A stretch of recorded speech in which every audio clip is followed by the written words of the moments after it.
மாண்புமிகு உறுப்பினர் ராஜன் செல்லப்பா.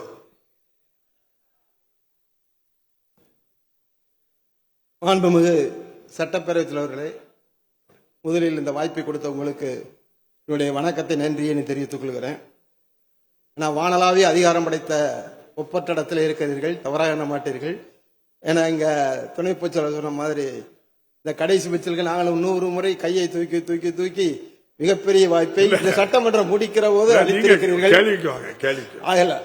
ஒரு கருத்து உங்களை பாராட்டுவதற்காக ஒரு கருத்து. ஏன்னா இந்த சட்டமன்ற பேரவை முழுவதும் கணினிமயமாக ஆக்கப்பட்ட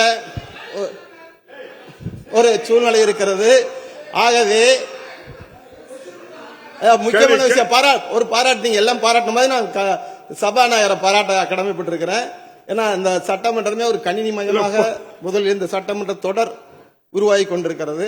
அந்த வகையில் நாங்கள் அடிக்கடி கை தூக்குறதை விட எங்களுக்கு ஒரு பட்டன் சிஸ்டத்தை வச்சுட்டீங்கன்னா சட்டமன்றத்தில் ஓட்டிங் பவர் போடுற மாதிரி நாங்கள் ஒரு பட்டன் அமைக்கி நீங்க எங்களுக்கு தெரியும் பக்கத்தில் கட்டத்து ஒருத்தர் கொடுக்கல, அவர் கொடுத்தா நம்ம கொடுக்கல என்ற எண்ண உணவு வரக்கூடாது என்பதை தாழ்மையுடன் தெரிவித்துக் கொள்கிறேன். ஏற்கனவே நம்முடைய மாண்புமிகு முதலமைச்சர் பொறுப்பேற்ற பிறகுதான் கணனி முறையில் இப்போ டிமாண்ட் எல்லாம் நீங்க மானிய கோரிக்கைக்கு 3-4 புக்கு பெரிய புக்கா இருக்கும். இப்ப எல்லாமே கையடக்க கணனியில உங்களுக்கு எல்லாம் பதிவேற்றம் செய்யப்பட்டிருக்கு. உங்களுடைய கருத்து நல்ல கருத்து, நிச்சயமாக மாண்புமிகு முதல்வருடைய கவனத்திற்கு எடுத்து சென்று பரிசீலிக்கப்படும் என்பதை தெரிவித்துக் கொள்கிறேன். செய்திகளை உடனுக்குடனும் துல்லியமாகவும் தெரிந்து கொள்ள சப்ஸ்கிரைப் பண்ணுங்க.